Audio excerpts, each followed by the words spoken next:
The quality of your attention determines the quality of your life. First of all, you need to develop an internal locus of control so you get some command over your attention. Now, we examined this in the previous lesson. Second, you develop an external locus of trust so you can focus more on learning. And we examined that in a previous lesson also. And third, you need to determine what is important to focus on. Now, these three are going to integrate into living a life that's more peaceful and more effective. Well, what is important to you? We're going to examine three things that give some insight into this. First, there's death, then gratitude, and third, how you relate to work. These three integrate into the kind of life that you will live. First, there's death. Death is stalking you. Death can be your advisor for how to spend your available time. Second, there's gratitude. Gratitude shifts your focus to what you have, not what you lack in life. That helps you work more effectively with your current circumstances. Third, there's work. How you relate to work determines the content of your life. If you do work for its own sake, then the content will be more joyful and effective. Again, the quality of your attention determines the quality of your life. So you need to improve how you pay attention. Specifically, you pay attention like it's your last battle on earth. Your current circumstances, your current task is your last battle. And these three, death, gratitude, and work, help you focus more completely and more effectively on that last battle. Clarifying what's important to you heightens how you use your attention. Specifically, that means you're using your attention more impeccably. And this leads toward our goal of living as impeccable warriors.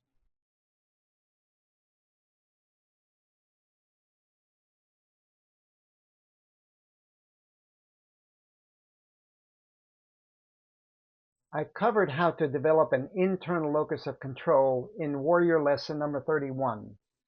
You can only control or influence your attention. So be awake and alert as a warrior in enemy territory. Being awake helps you notice attention distractions.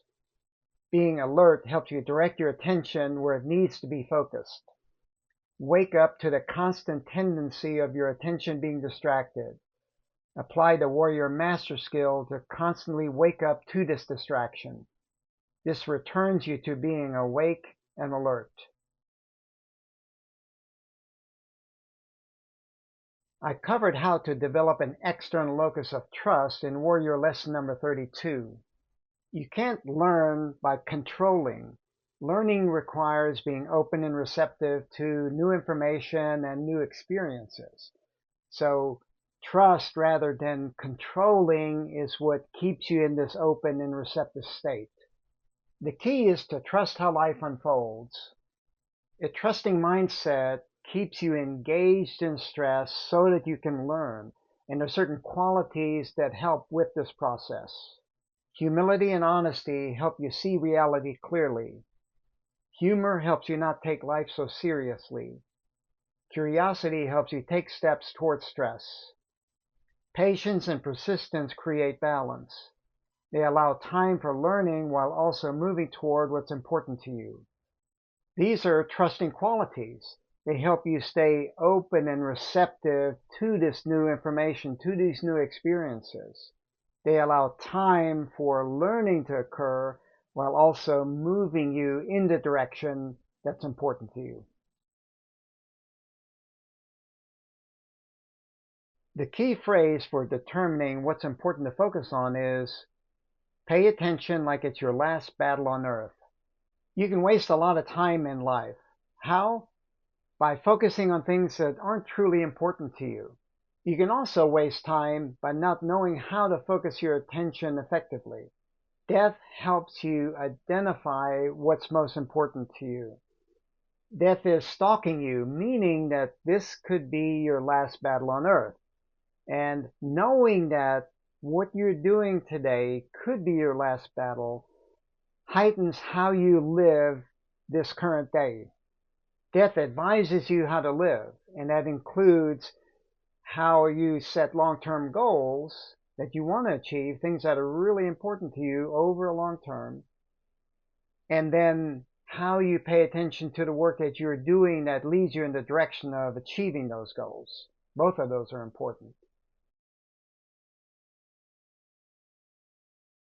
It's easy to be grateful for comforts like financial stability or a loving relationship, but can you be grateful for financial struggles or struggles in relationships that are not so loving? Life includes both of these, the struggles and the comforts. And being grateful means that you're grateful for all of what life is. When you're grateful in this way, in this more holistic way, then it focuses your attention more on what you have, not on what you lack. You can be grateful for financial struggles. They can help you value money more and spend money more strategically. You can be grateful for relationship struggles, like with your conflicts with your partner. They can help you learn to be less selfish and find ways that you can be more loving. How you relate to work determines the content of your life. Do you enjoy doing work for its own sake or just as a means to an end?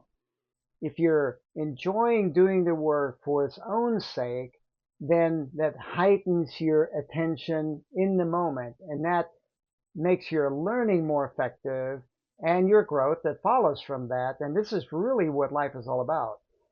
So let's look at how to reframe how you relate to work. First, it's important to realize that you will make mistakes when you learn. Mistakes aren't optional, they're necessary. However, seeing mistakes as merely necessary still contains some resistance to them.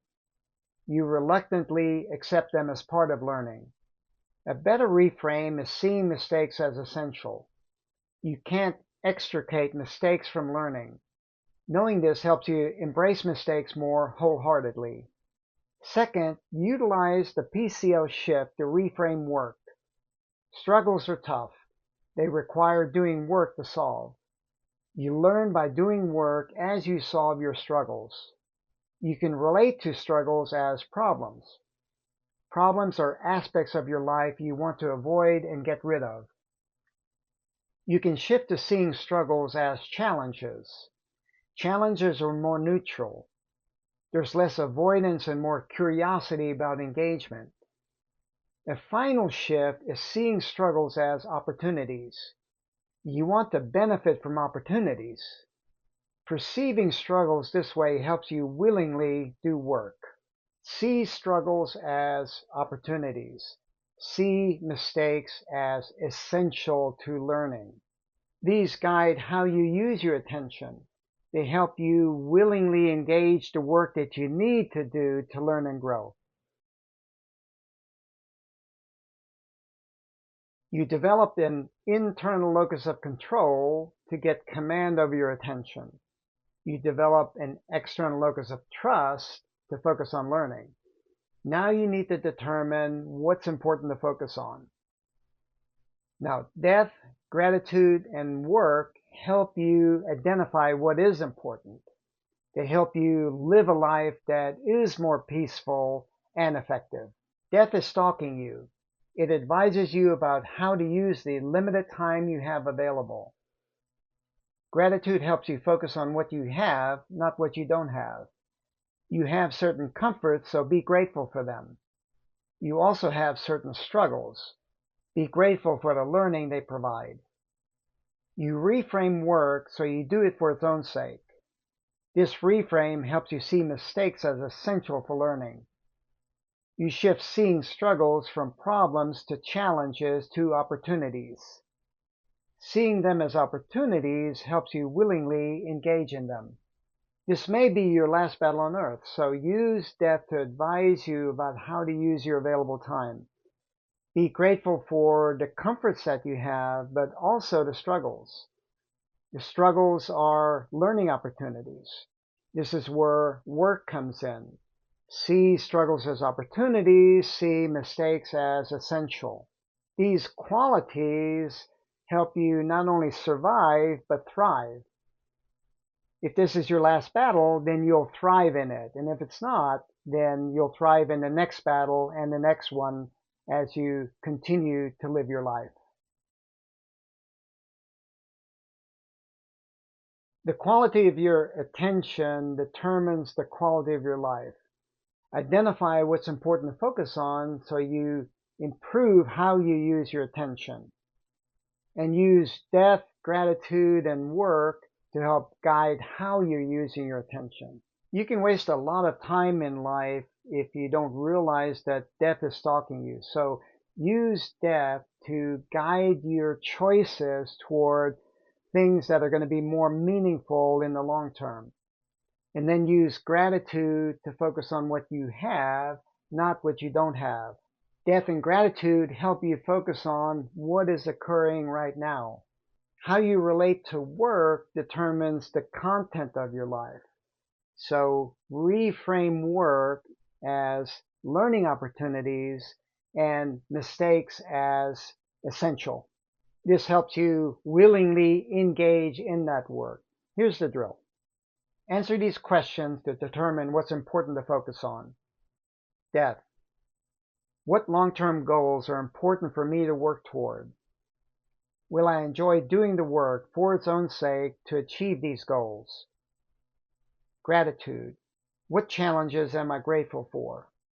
What can I learn from these challenges? Work. Why are mistakes essential for my learning? What are the learning opportunities with mistakes? Knowing what to focus your attention on directs your attention toward those things.